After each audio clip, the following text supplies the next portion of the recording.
Kapal KMN Maritim 19 JT90 milik Sadir warga Jalan Dermaga Kabupaten Kolaka terbakar hebat.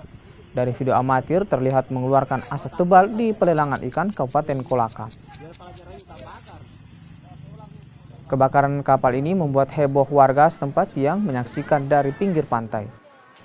Kejadian ini berawal saat pemilik kapal bersama 3 ABK sedang memperbaiki mesin alkon pompa.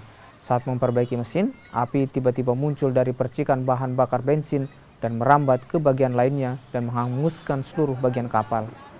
Tidak ada korban jiwa dalam kejadian ini, sementara kerugian ditaksir ratusan juta rupiah.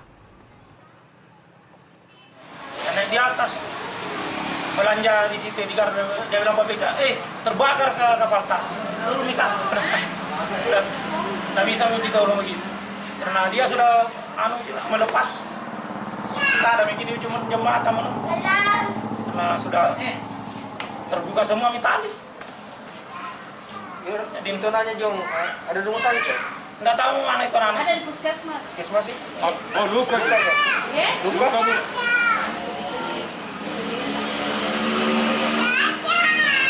Iya itu jaga itu.